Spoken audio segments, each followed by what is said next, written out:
Halo semua, kembali lagi di channel Ngomongin Film.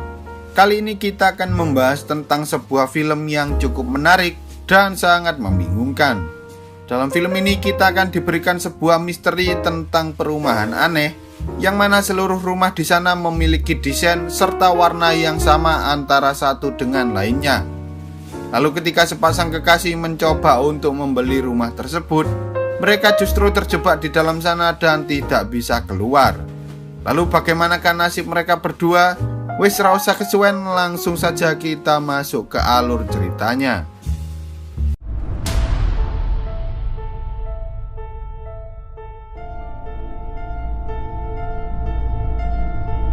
Di awal film, kita akan diperlihatkan dengan bayi burung cuko yang masih sangat mungil dan lucu baru saja menetas dari telurnya.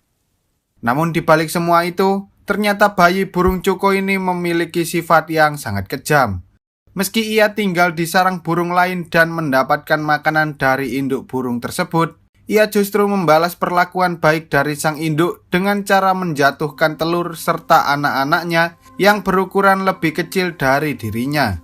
Sang induk yang tak tahu bahwa anak-anaknya telah dijatuhkan oleh anak burung cuko itu pun terus memberikan makanan hingga anak burung cuko itu tumbuh menjadi dewasa dan film pun baru saja dimulai.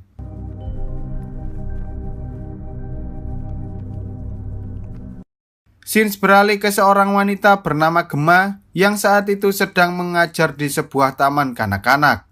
Setelah selesai mengajar, ia bertemu dengan salah satu orang tua dari muridnya yang menyuruh Gemma untuk segera mencari rumah sebelum harganya menjadi semakin mahal. Setelah itu, ia pergi menuju taman yang ada di belakang sekolah untuk menemui pacarnya, seorang tukang kebun yang bernama Tom. Hari itu mereka berencana untuk mencari agen perumahan karena mereka berdua ingin memiliki rumah terlebih dahulu sebelum melakukan pernikahan. Singkat cerita, mereka berdua pun akhirnya tiba di salah satu agen properti perumahan yang bernama Yonder. Di sana mereka bertemu dengan Martin yang mengatakan bahwa Yonder merupakan perumahan yang sangat cocok bagi pasangan muda seperti Tom dan Gemma. Meski perumahan itu terletak di pinggiran kota, Martin berusaha meyakinkan mereka berdua bahwa perumahan itu memiliki lingkungan yang sangat nyaman dan juga aman. Ia juga menyarankan agar Tom dan Gemma segera mengambil salah satu dari rumah itu sebelum semua rumah terjual habis karena harganya yang amat sangat terjangkau. Karena Emma penasaran dengan rumah tersebut, tanpa basa-basi Martin pun langsung mengajak mereka berdua untuk melihat-lihat bagaimana kondisi lingkungan yang ada di perumahan Yonder tersebut. Setelah melakukan perjalanan yang cukup jauh, mereka pun akhirnya tiba di perumahan Yonder. Di sana tampak banyak sekali rumah dengan bentuk dan warna yang sangat mirip antara rumah satu dengan rumah-rumah lainnya. Martin kemudian mengajak mereka berdua masuk ke dalam rumah nomor 9 untuk melihat-lihat seluruh perlengkapan yang ada di dalam rumah tersebut. Mulai dari ruang tamu, dapur, kamar tidur hingga taman yang ada di belakang rumah dengan ukuran yang cukup luas. Namun saat mereka hendak bertanya tentang hal lain, Martin tiba-tiba saja menghilang dan mobilnya pun sudah tidak ada lagi di depan rumah tersebut. Karena merasa aneh, mereka pun segera masuk ke dalam mobil dan berencana untuk pergi dari perumahan itu. Setelah berkendara cukup lama, mereka berdua justru tersesat dan tak bisa menemukan jalan untuk keluar dari perumahan itu. Meski telah melewati jalan yang berbeda-beda, namun pada akhirnya mereka berdua akan selalu kembali ke rumah nomor 9. Gemma pun mulai panik karena ponsel milik mereka berdua tiba-tiba tidak ada sinyalnya. Mereka terus berputar-putar di komplek perumahan tersebut hingga akhirnya mobil yang mereka kendarai kehabisan bensin dan berhenti tepat di depan rumah nomor 9. Gemma mencoba berteriak, berharap ada seseorang yang bisa membantu mereka, namun sepertinya tak ada seorang pun yang tinggal di dalam perumahan itu. Karena mereka sudah sangat lelah, Gemma mengajak Tom untuk masuk ke dalam rumah dan beristirahat terlebih dahulu. Mereka lalu memakan beberapa buah stroberi yang ada di dalam kulkas, tapi ternyata buah itu tidak memiliki rasa sama sekali. Keesokan harinya, Tom mengambil tangga miliknya dan mencoba naik ke atas genteng sambil berharap mereka bisa menemukan jalan untuk keluar dari perumahan itu. Tapi sejauh mata memandang, Tom hanya bisa melihat puluhan atau bahkan ratusan rumah dengan bentuk dan ukuran yang sama tanpa adanya bangunan lain. Tom yang tak ingin Gemma panik pun mencoba mengajaknya untuk pergi dengan cara mengikuti arah matahari. Mereka berdua terus berjalan melewati setiap rumah yang ada di sana, hingga akhirnya mereka tiba di sebuah rumah dengan lampu yang sudah menyala. Mereka mengira ada orang selain mereka yang tinggal di dalam rumah tersebut. Tapi saat mereka berdua berhasil masuk ke dalam rumah itu, ternyata mereka hanya kembali ke rumah nomor 9 tempat mereka tinggal sebelumnya. Tak hanya itu, mereka juga mendapati sebuah box misterius yang berisi banyak sekali makanan serta peralatan yang bisa mereka gunakan untuk keperluan sehari-hari. Merasa kesal dengan semua keanehan itu, Tom pun mencoba membakar rumah tersebut beserta seluruh isinya. Lalu ia dan Gemma duduk berdua sambil melihat rumah itu terbakar hingga akhirnya mereka berdua tertidur di luar sana. Paginya saat mereka berdua sudah bangun, Gemma melihat ada sebuah kotak kardus misterius dan ketika ia membukanya, ternyata di dalam sana terdapat seorang bayi yang sangat lucu serta tulisan yang menyuruh mereka berdua untuk merawat bayi tersebut. Tak hanya itu, rumah yang telah mereka bakar sebelumnya pun kembali utuh seperti tidak pernah terjadi apa-apa.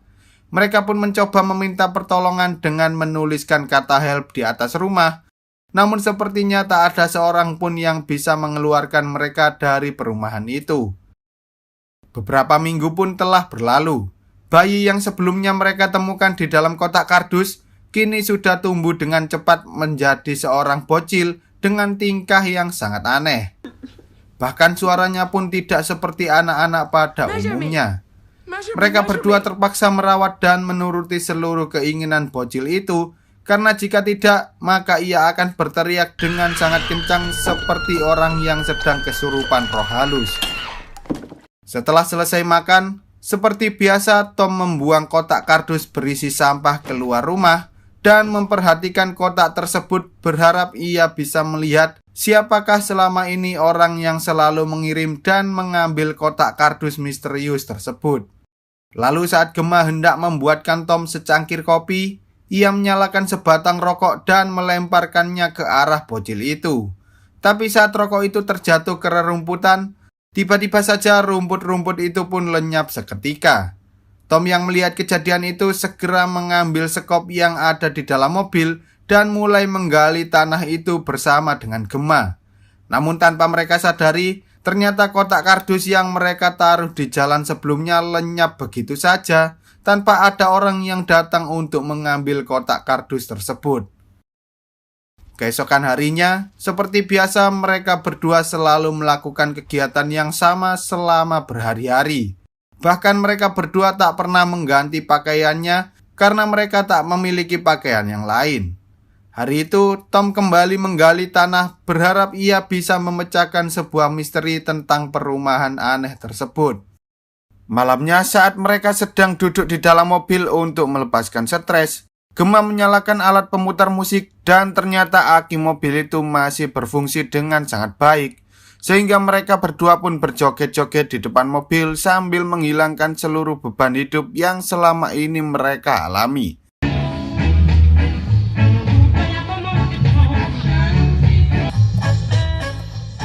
Si bocil yang melihat Tom dan Gemma sedang asik berjoget-joget pun ikut menirukan gerakan mereka berdua. Namun ia tak sengaja menyenggol Tom hingga Tom terjatuh membentur trotoar. Hal itu membuat Tom sangat marah dan langsung membanting si bocil, tapi tampaknya bocil aneh itu baik-baik saja seperti tidak terjadi apa-apa. Lalu saat mereka berdua sedang tidur, Gemma mencoba menghibur Tom, namun sayangnya Tom sudah sangat muak dengan semua hal buruk yang telah menimpanya termasuk bocil tersebut. Paginya, si bocil kembali membangunkan mereka berdua dengan cara yang sangat aneh dan menjengkelkan. Hari itu, Gemma berusaha menghibur Tom agar ia tak mengalami stres, namun tampaknya ekspresi Tom menunjukkan bahwa ia sudah tidak peduli lagi dengan semua hal yang ada di sana. Tom terus menggali lubang itu hingga akhirnya ia mendengar ada suara aneh yang berasal dari dalam bawah tanah tersebut. Lalu ketika mereka berdua sedang tidur, tiba-tiba Tom dikejutkan dengan suara aneh yang berasal dari si bocil yang saat itu sedang menonton TV. Melihat hal itu, Gemma pun berusaha mematikan TV-nya, namun si bocil justru memaksa dan menyalakan TV-nya kembali. Saat hari sudah pagi, si bocil kembali bertingkah sangat aneh, yang mana hal itu membuat Tom sangat marah dan membawa bocil itu keluar rumah. Ia lalu mengunci si bocil di dalam mobil dan menyuruh Gemma untuk tidak membebaskan anak itu dari sana. Tom penasaran dengan apa yang akan terjadi jika mereka tetap mengunci si bocil tanpa memberikannya makanan hingga ia mati kelaparan. Setelah menunggu cukup lama, Gemma yang merupakan seorang wanita itu pun akhirnya mengambil kuncinya dari Tom dan mengeluarkan si bocil dari mobil itu.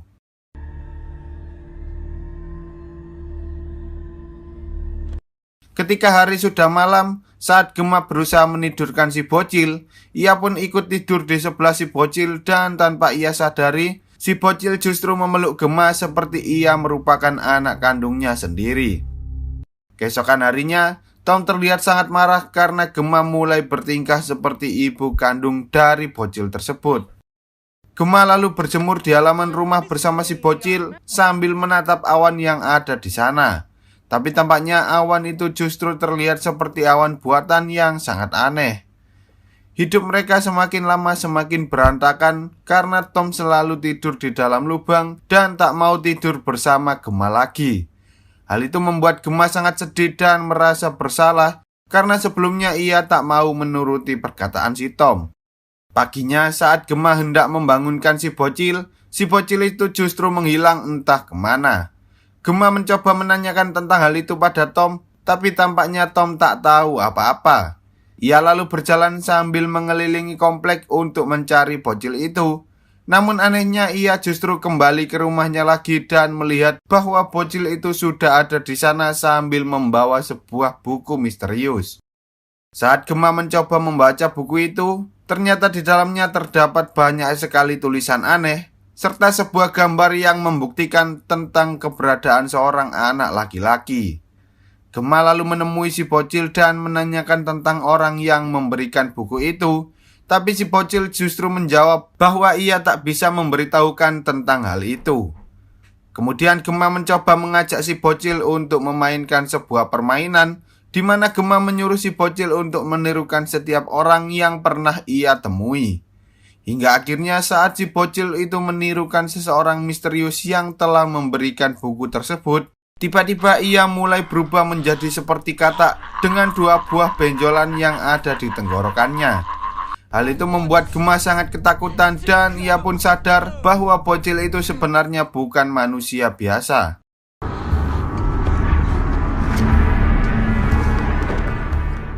Singkat cerita, si bocil yang dulunya bertubuh kecil kini sudah menjadi seseorang bertubuh tinggi layaknya orang dewasa. Sementara Tom kini mulai sakit-sakitan karena ia tak pernah berhenti menggali tanah yang ada di depan rumahnya itu. Lalu si makhluk aneh, ya sebut saja Johnny ini mengajak Gemma untuk memainkan suatu permainan, yaitu kejar-kejaran. Namun saat Gemma mencoba mengejar si Johnny, entah mengapa dirinya justru ngebling-ngebling seperti sedang berputar-putar di tempat tersebut. Gemma terus berputar-putar hingga akhirnya ia terjebak di sana dan tak bisa kembali pulang. Sementara itu Tom yang sedang menggali tiba-tiba menemukan sebuah fakta yang sangat mencengangkan. Karena ternyata selama ini ia telah menggali sebuah makam di mana di dalam tanah itu terdapat seseorang yang telah mati dan dibungkus dengan menggunakan sebuah kantung mayat. Tom kemudian mencoba mencari Gemma, namun karena sakit yang diderita oleh Tom semakin parah, ia pun terbaring lemas ketika Gemma berhasil menemukan dirinya di depan rumah. Lalu saat Gemma mencoba untuk masuk ke dalam rumah, ternyata pintunya sudah dikunci oleh Johnny yang saat itu sedang menonton TV. Kemudian saat hari mulai pagi, Gemma mencoba membangunkan Tom, namun sepertinya ia sudah tak bisa melakukan apapun dan hanya terbaring lemas di sana. Gemma mencoba meminta tolong agar Johnny mau membantunya untuk menyembuhkan Tom, dan Johnny pun akhirnya mengatakan bahwa mungkin inilah waktu yang tepat untuk melepaskan si Tom. Mendengar hal itu, Gemma dan Tom merasa sangat senang karena pada akhirnya mereka bisa keluar dari perumahan yang sangat mengerikan itu. Mereka berdua pun berbincang-bincang tentang bagaimana mereka bisa bertemu dan menjalin hubungan sebagai sepasang kekasih. Tak lama setelah itu, Tom akhirnya menghembuskan nafas terakhirnya, yang mana hal itu membuat Gemma sangat sedih karena selama ini ia sangat mencintai Tom dengan setulus hatinya.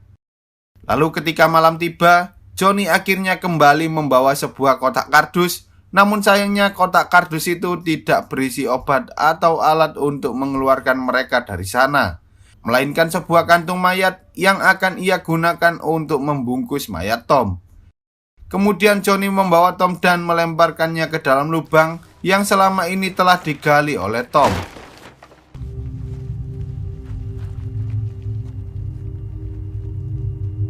Keesokan harinya, saat Johnny hendak pergi ke suatu tempat, Gemma mengambil alat milik Tom dan langsung memukul Johnny dengan alat itu. Seketika Johnny pun langsung kabur dengan cara masuk ke dalam trotoar.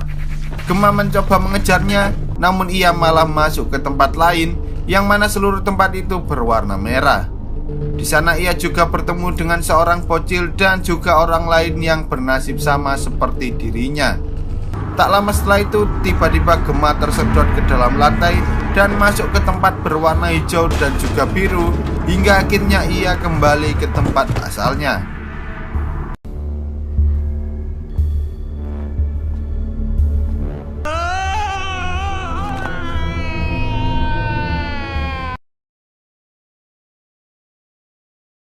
Setelah kejadian itu, Gemma pun akhirnya meninggal dunia.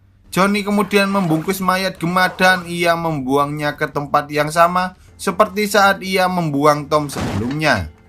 Lalu ia menguburkan mereka berdua dan saat ia pergi, rumputnya yang ada di sana tiba-tiba tumbuh kembali seperti tidak pernah terjadi apa-apa.